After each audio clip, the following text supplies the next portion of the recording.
Bonjour à tous. Je vais vous expliquer aujourd'hui comment fabriquer un calendrier lunaire interactif. Donc je pense que pour les intéressés, donc pour ceux qui connaissent déjà le calendrier lunaire papier de ce type-là par exemple. Donc ici moi j'en ai un, j'ai un modèle parce qu'il existe plein de modèles. Moi c'est le modèle Michel Gros pour moi, donc celui-ci date de 2012. Pour moi, ce calendrier lunaire, c'est un des meilleurs que j'ai pu trouver sur le marché, quoi, parce qu'il est petit et il est complet. Donc, bon, je reviens pas sur comment fonctionne le calendrier lunaire et son utilité, on verra ça un peu plus tard. Euh, donc, Donc je me suis basé sur le calendrier lunaire papier pour fabriquer celui-ci et je me suis aussi basé sur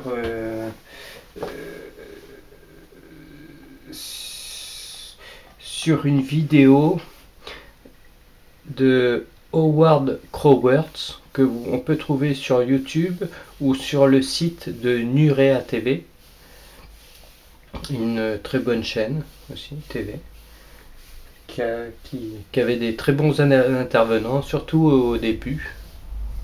Au début de leur chaîne, il y a eu de très bons intervenants comme Jacques Grimaud par exemple. Et il y a eu Howard Crowworth qui a fait une vidéo sur le disque de Nebra. Donc Howard Crowworth. Et donc il fait toute une émission sur le disque de Nebra. Et il apporte beaucoup d'informations aussi. Et, et à partir de là, je me suis dit pourquoi pas me faire un calendrier lunaire à partir de ça. Donc ce disque de Nebra, c'est une trouvaille archéologique. C'était un vieux disque en or et en cuivre qui était percé sur son extrémité de 39 trous. Donc ce disque, il a la particularité de faire 1 mètre de circonférence. C'est-à-dire que le, le cercle où sont posés les pions, moi j'ai posé des pions dans les trous, donc le cercle où j'ai posé les 39 pions, ce cercle-là fait 1 mètre de diamètre, fait 1 mètre de circonférence. Pour trouver le diamètre, 1 mètre divisé par pi, et vous avez un diamètre entre chaque un diamètre de 31 cm,8. Voilà. 31 cm,8 que vous multipliez par pi égale 1 mètre. Donc 31 cm de diamètre. J'ai dessiné un cercle et j'ai fait 39 trous à égale distance. Alors pour faire 39 trous à égale distance, et ben pour savoir comment faire les 39 trous, pour le faire, il faut regarder la vidéo justement de Howard Crowworth. Donc c'est à base de billes carrées, de triple carré. Enfin, quand je l'ai fait, voilà, je me suis basé là-dessus et bon, c'est pas sorcier. On peut déjà le diviser en 3 parce que 39 c'est 3 fois 13. Donc si on divise déjà en 3, on sait entre deux, à chaque tiers, on aura 13 bâtons. 13, 13 et 13. 3 fois 13, 39. Donc 39 bâtons. Ensuite, à l'intérieur, j'ai dessiné deux cercles. Alors, il y a 2 zodiaques. J'essaie d'approcher un petit peu. On le voit pas, mais bon, le zodiaque, hein, tout le monde le connaît. Donc ici, Bélier, Taureau,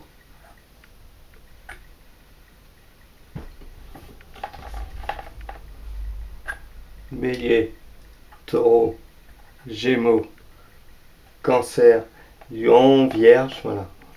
Et les autres, Balance, Scorpion, Sagittaire, Capricorne, Verseau, Poisson.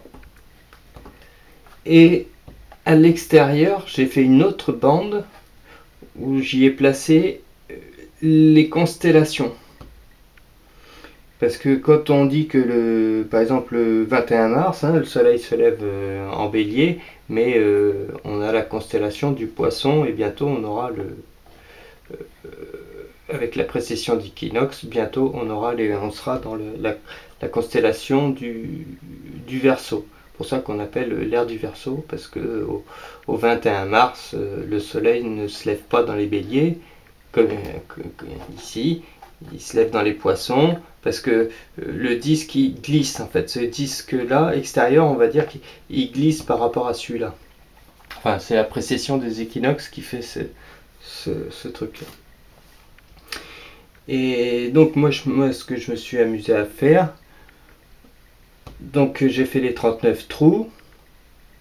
Dans chaque trou, j'ai placé des petits bâtons des petits bâtons de brochettes à l'intérieur. Alors si j'en enlève un, je sais pas, je crois que c'est celui-là que j'ai enlevé tout à l'heure.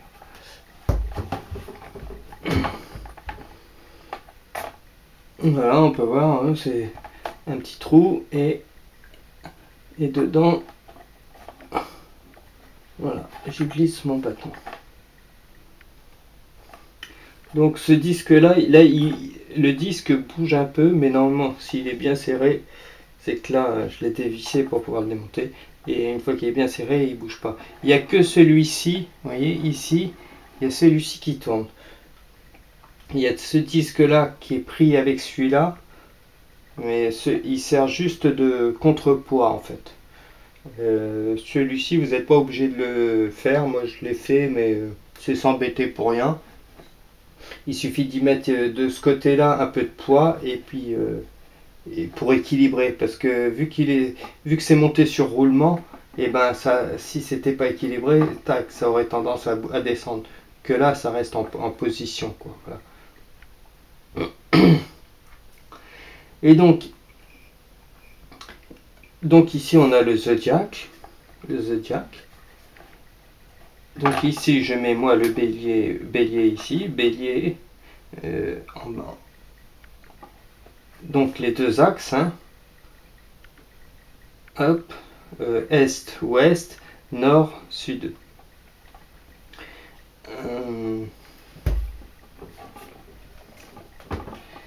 Donc,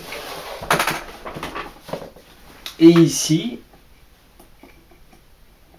ça, c'est ma lune en fait.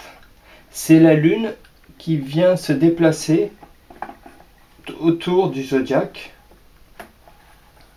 Chaque jour, je tourne la molette parce que regardez ma lune, comment elle est faite. Je vous la mets de plus près. Voilà. Hop. Vous voyez ?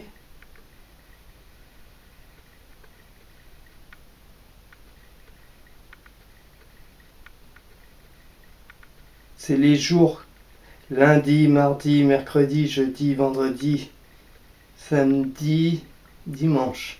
Vous voyez, il y a 10 jours. Et il y a 7 jours. Il y a 7 jours, mais ma roue, cette petite roue, elle a 10 intervalles. Elle a 10 intervalles. Sur un papier, j'ai dessiné une étoile à 7 branches, enfin une rosace à 7 branches, et sur lesquelles que je suis venu coller sur mon disque à 10 trous. Parce que comme mon disque a fait 10 trous, il a fait une semaine. Alors, on n'est pas là pour faire des maths. Je vous donne l'astuce et ça marche. C'est comme ça que je l'ai fait. Je l'ai fait il y a des années et ça fonctionne très bien.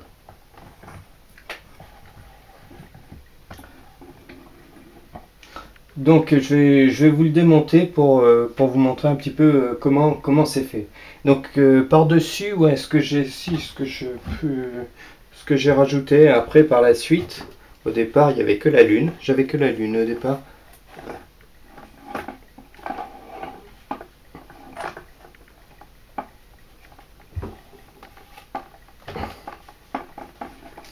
Donc je n'avais que la lune au départ.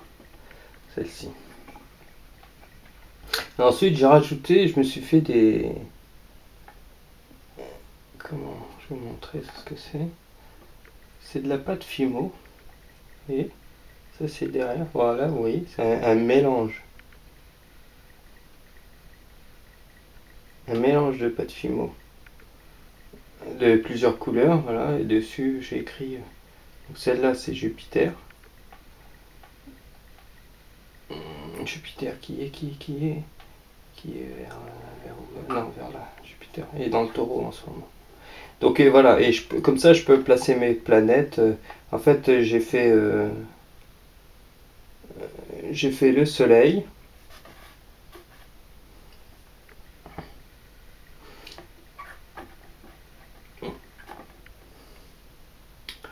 Soleil, Mercure, Mars, Vénus, Uranus, Jupiter, Neptune, Saturne et Pluton.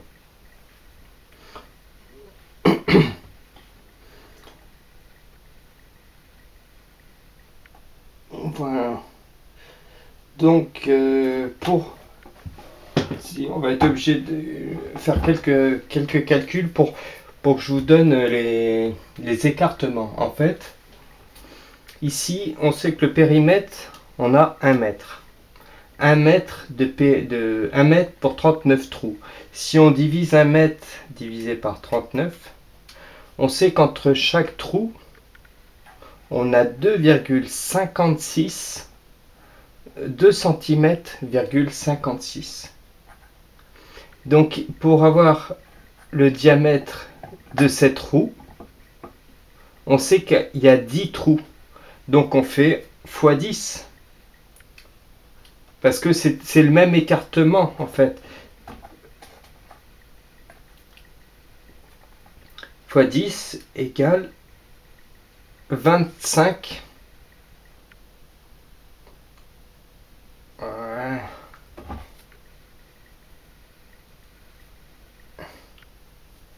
25 centimètres de périmètre.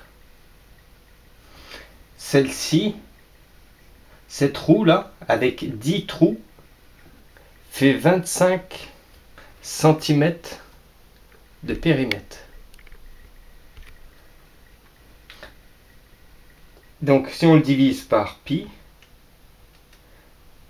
on a 8 cm de diamètre. 8,16 cm de diamètre. Donc 8,16 de diamètre, c'est-à-dire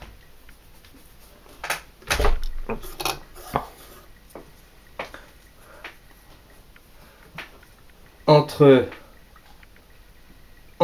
ici l'axe de mon trou, l'axe de chaque trou ici là où j'ai découpé en forme de dent, mais j'ai dessiné un petit trou avant de le découper.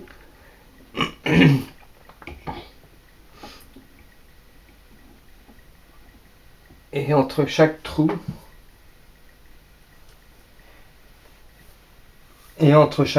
on a le même écartement que ça.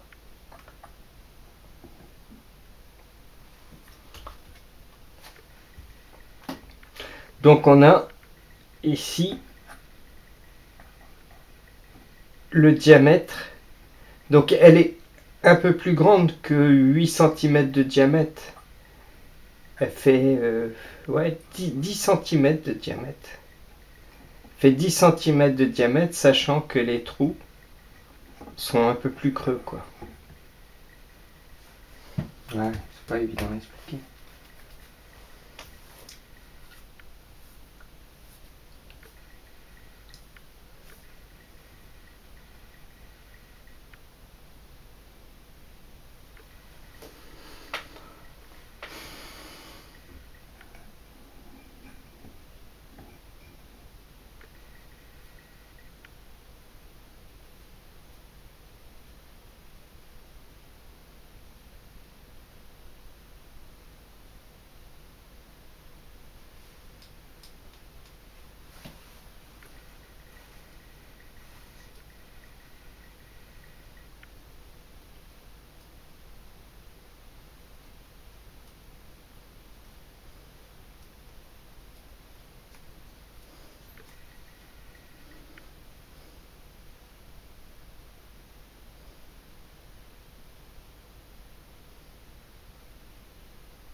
Donc entre l'axe, donc ici on a eu 8 cm, 8,16 cm de diamètre. Si je divise par 2, je vais avoir le rayon. Je divise par 2. Donc j'ai 4 cm entre là et là. Et là, entre là et là, je sais combien j'ai déjà. Parce que je sais que mon périmètre fait 1 mètre. Et le périmètre fait 1 mètre divisé par pi égale 31 cm de diamètre divisé par 2. Ça me donne le rayon 15 cm ici. Donc 15,9, donc pratiquement 16. 16 cm de là à là, plus 4 cm de là à là. Maintenant, je vais vous le démonter pour vous expliquer, pour vous montrer derrière comment il est fait, en fait.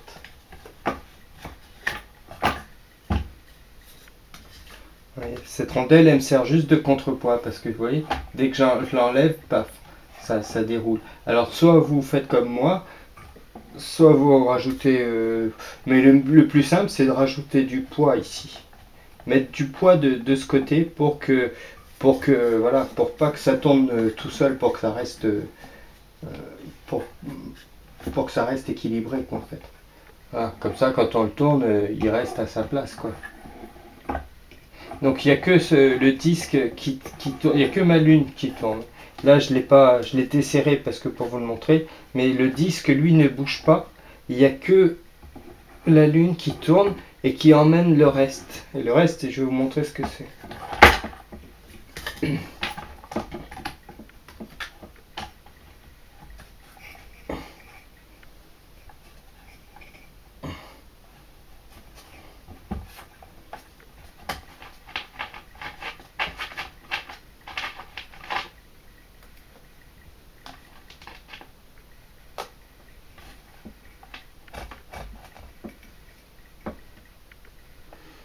Voilà, donc ça, hein, c'est juste un disque contreplaqué.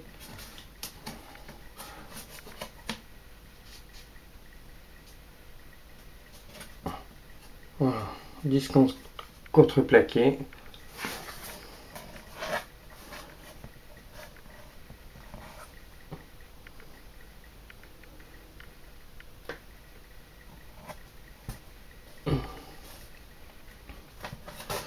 Et l'autre partie, donc c'est juste un axe. Donc il y a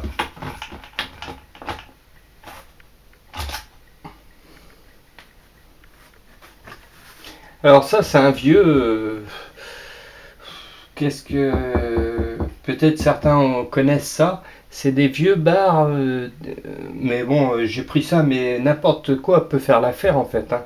Et ce qu'il nous faut, c'est un axe. Là il y a un axe fixe et dur avec un filetage. Celui-ci fait diamètre 10 mm de diamètre pour pouvoir y passer un roulement de skate. Et ce qu'il nous faut, c'est juste un axe fixé en fait. Donc là, c'est un écrou que j'ai rentré par derrière.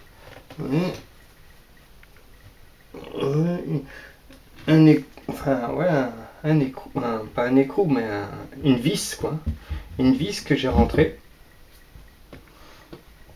Mais là, et ça, c'est un vieux plateau des barres, voilà, des barres avec avec le globe sur le dessus qu'on ouvrait. Et donc, n'importe quoi aurait pu faire l'affaire. Mais je l'ai pris parce que je le trouvais joli, et puis parce qu'il avait une forme, et puis j'ai pris ça. Mais ça aurait pu très bien être juste un panneau carré. Ce qu'il faut, c'est qu'il soit carré, quoi. Faut qu'il soit carré avec le trou en son milieu, ou carré, ou un rond, ou cylindrique. Mais ça peut être carré. Moi, je l'aurais bien fait carré aussi. Bon, là, j'avais ça sous la main, je l'ai fait avec ça, et c'est resté comme ça. Ensuite, cette partie-là, donc cette partie-là, où j'ai ici ma lune qui est montée. Alors là, voilà. Donc c'est une étoile à 6 branches. Une étoile à 6 branches sur laquelle, sur une des branches, j'ai posé ma lune ici. Vous voyez ?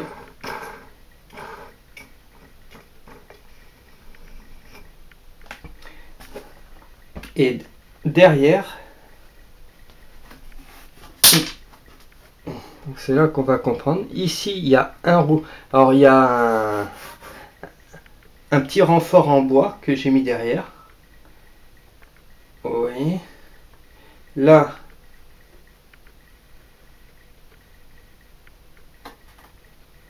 ici, le roulement incrusté, enfin encastré dans la baguette en bois. C'est une baguette de porte, simplement. Mais ça suffit pour encastrer. C'est fin, mais c'est fin, léger, et ça permet quand même d'encastrer le roulement de skate. Bon, il dépasse un petit peu, mais voilà, ça bouge pas. Voilà. Ma lune, je vous remontre la lune comment elle est faite.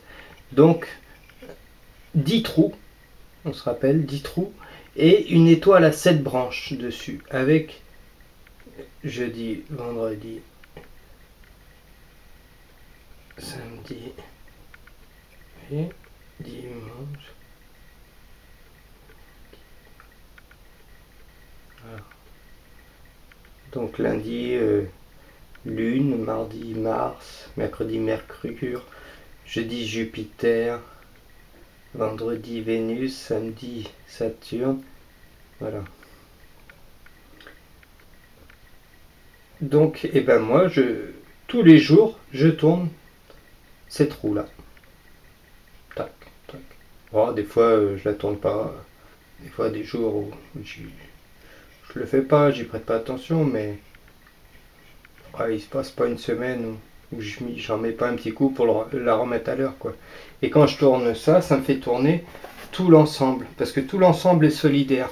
Ce qui fait qu'ici, là, par exemple, sur cette étoile-là, là, ici, on va avoir les trigones à la Lune. Et ici, on va avoir les sextiles sur ces pointes-là. Parce que là, on a les 120 degrés. Tac, enfin, 120 degrés entre là et là. Vous voyez, 120 degrés entre là et là. 120 degrés, donc trigone. Entre là et là, trigone. Bon, ça c'est les trigones, les carrés, les sextiles, c'est les aspects les planètes les unes envers les autres. Donc c'est un jargon un peu d'astrologie, mais les connaisseurs, voilà, c'est pour C'est pour les connaisseurs, on va dire.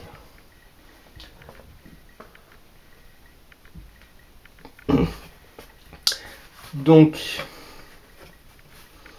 un roulement de ce côté-là, côté où il y a la lune. Au milieu, donc on est derrière, hein. Ça c'est le devant, on voit la lune. Derrière, un bâton. Ici, un roulement pour la lune. Ici, un roulement pour l'axe de rotation. Et moi j'en ai mis un autre parce que j'ai rajouté une autre roue, mais j'ai dû la décaler parce que c'est pas la même roue que celle-là, c'est une roue plus grosse, enfin, et qui m'est inutile finalement. Bon, ici vous pouvez faire la même chose qu'ici, par exemple, à la même distance, et mettre plutôt du poids. Ici, y fixer du poids, soit avec un écrou, avec ce que vous voulez, mais y mettre du poids pour équilibrer, quoi. Ce qui fait que, pour que quand si vous le tenez par là, faut pas qu'elle descende. Voilà. Donc faudra y mettre du poids pour qu'elle se tienne bien équilibrée comme ça. Voilà, tout simple. Je pense que voilà, je vais le remettre. Donc la lune, elle est pas dans le taureau en ce moment, elle est par là-bas, non? Ouais, elle est par là-bas. Dans le Gémeaux. Bon, après, je remettrai bien.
Généralement, les zodiaques est représenté avec le bélier, ici.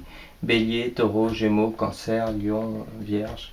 Voilà. Le bélier dans l'axe du printemps, des équinoxes. Et ici, on a l'axe des solstices. Ici.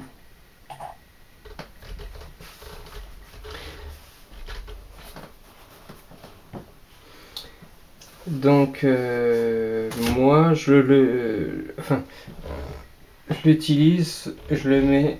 Donc, celui-ci, une fois qu'il est bien serré, normalement, il bouge pas. Bon, là, faut le serrer avec la clé. Pour l'instant, j'ai pas la clé là. Je vais le mettre ici. Voilà. mon équinoxe. Je mets le bélier ici. Bélier, taureau, gémeaux, cancer, lion. Pourquoi? Parce que la lune a deux... la lune est croissante. Et la lune est croissante et décroissante. Mais la lune peut être aussi... La lune peut être montante ou descendante. La lune, elle a deux mouvements. Enfin, elle a deux mouvements. Non, elle a un mouvement, mais elle fait un mouvement d'elliptique. Et la lune, chaque jour, n'est jamais à la même hauteur. Peu importe qu'elle soit croissante ou décroissante, la lune a une fluctuation de hauteur, comme le soleil. Le soleil, il fait le tour du zodiaque en 365 jours. Et la lune, elle fait le tour du zodiaque en 28 jours.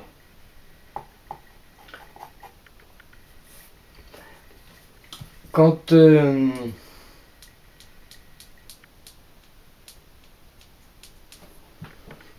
le soleil est là, par exemple,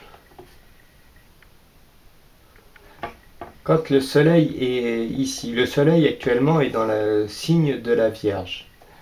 Donc, si ma lune recule,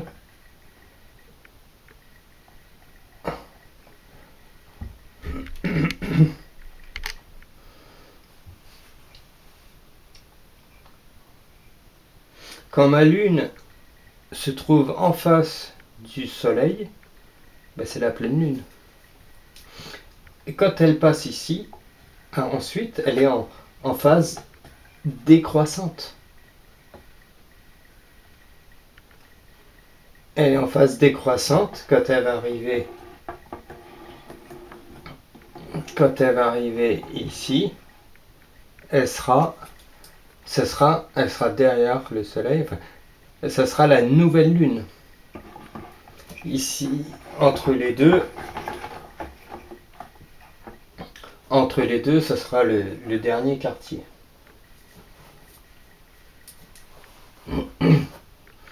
Donc là, elle est croissante quand elle passe là. Elle est décroissante, je veux dire, une nouvelle lune. Hop, croissante, tac, pleine lune. En fait, croissante ou décroissante, ça dépend de où se trouve le soleil, en fait.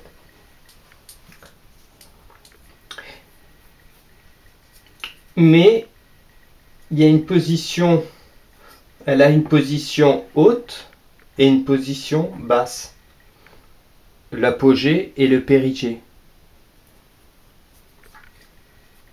Et donc la position haute, c'est quand elle se trouve dans le Cancer. Quand elle est, si on prend un calendrier lunaire, par exemple, vous voyez, ça se représente comme ça. En fait, la Lune, elle monte, elle est montante et descendante.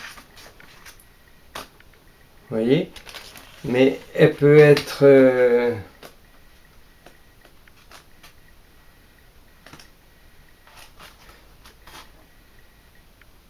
vous voyez? Là, c'était la pleine lune ici. Là. En bas, elle était tout en bas, pleine lune.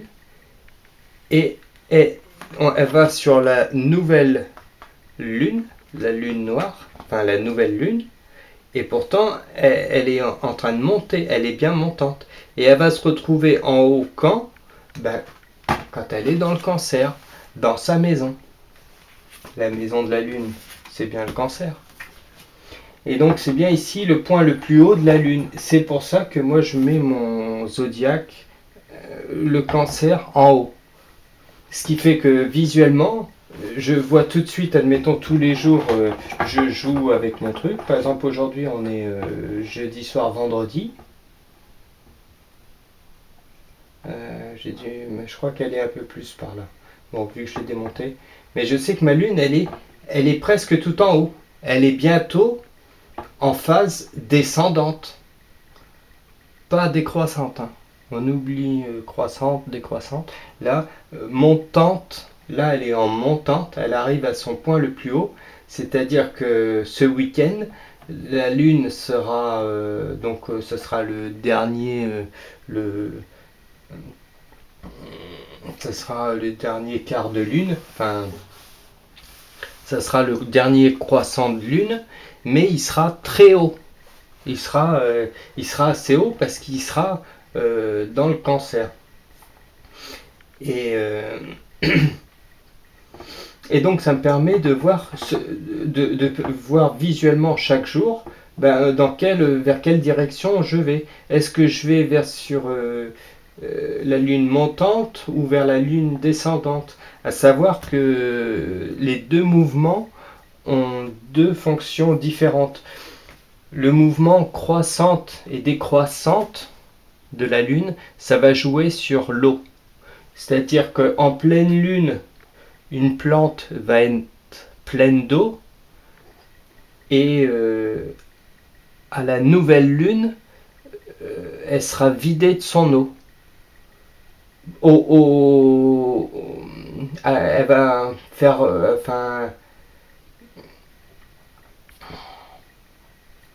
elle sera moins vivace à la nouvelle lune, elle sera moins vivace qu'à la pleine lune. Par contre, ses parfums seront beaucoup plus, comment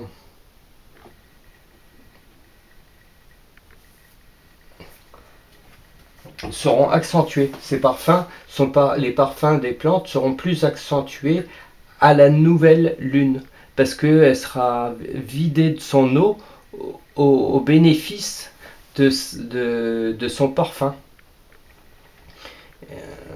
Donc ce qui est bon ce qui marche pour les plantes marche aussi pour nous, pour nous les humains, les êtres vivants. Et ouais, il faut le défendre dans les dieux. Donc voilà. Et la lune, donc ça c'est le mouvement croissante-décroissante, ça joue sur l'eau. Et le mouvement montante et descendante, ça va jouer sur la sève. Donc quand la lune est montante, c'est la sève qui monte. Donc pour des plantes médicinales par exemple, c'est intéressant de voir voir à quel stade est la plante. Et ça permet d'un premier coup d'œil comme ça de voir les aspects entre la lune par exemple. Là je vois que on est en trigone avec Mars. On a Mars en trigone. Par contre on voit que on a le Soleil qui est à 90 degrés de la Lune. Donc on sait que le Soleil est en carré avec la Lune. Après, on peut, si vous voulez voir des aspects entre différentes planètes, rien ne vous empêche de bouger le disque comme ça et de le mettre par exemple à une planète que vous voulez, par exemple Vénus. Je mets une pointe du triangle avec Vénus et je vois les deux autres en trigone. Je vois les deux autres trigones, je vois si elle est bien positionnée. Là, je vois par exemple Vénus est en carré avec Uranus bientôt. Ou qui y était, qui y est plus, mais qui y était. Et ça me permet de voir les moments propices du jardin. Par exemple, je sais qu'au jardin, je vais surtout privilégier la phase descendante de la Lune. C'est-à-dire que quand la Lune a passé ce cap ici, bon, il y a un moment où elle va passer le nœud lunaire. Entre le Lion et le Cancer, elle va passer le nœud lunaire à éviter.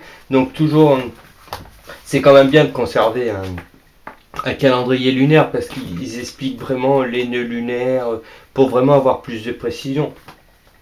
Mais après, pour avoir une vue globale, moi je trouve que c'est très pratique. Par exemple, je sais que moi, en lune montante, c'est une partie où il n'y a pas grand chose à faire dans le jardin. Par contre, je sais que dès qu'on arrive dans cette période, ou en phase descendante, c'est là où ça va être le moment de tailler, de couper, il y a plus de choses à faire en phase descendante qu'en phase montante. Donc, ce qu'il faut, c'est, enfin, ceux qui connaissent déjà bien le calendrier lunaire, qui travaillent déjà avec, trouveront utile d'avoir ce type de calendrier. Voilà.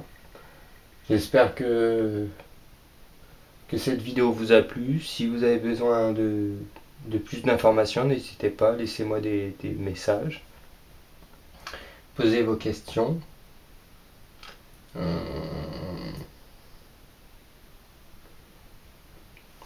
Donc moi j'ai rajouté des petits trucs quoi. Je sais que par exemple j'ai divisé cette partie-là en 4 parce que on a les 4 saisons. Donc là quand le soleil est en Capricorne ici le 21 décembre c'est le début de l'hiver. Donc premier quart c'est l'hiver jusqu'ici. Bélier le printemps. Et donc je déplace mon soleil aussi en même temps. À chaque fois que ma lune fait un tiers de tour, chaque fois qu'elle se déplace de 13 pions, ma lune se déplace de 13 pions, je sais que mon soleil, lui, il va avancer d'un bâton. Chaque fois que ma lune, 1, 2, 3, 4, 5, 6, 7, 8, 9, 10, 11, 12, 13, tac, hop, j'avance un bâton. 1, 2, 3, 4, 5, 6, 7, 9, 10, 13, j'avance. Bon. Mais je regarde quand même sur internet pour mieux les replacer, pour avoir plus de précision. Vraiment, de temps en temps, je jette un coup d'œil sur des sites d'astrologie comme AstroThem par exemple. Il en existe d'autres où vous avez le zodiaque interactif et comme ça vous pouvez placer les planètes. Sinon, pour le placer au premier, le plus simple c'est ouais, faut se fier sur internet quoi. Bon je sais pas trop, j'oublie plein de choses, je suis sûr, mais s'il y en a qui sont intéressés, voilà, qui n'hésitent pas, et moi j'essaierai de les guider pour leur pour qu'ils puissent fabriquer leur propre calendrier lunaire. Voilà. Bon. Euh, Merci. Et puis à la prochaine, qui sait. Allez, salut.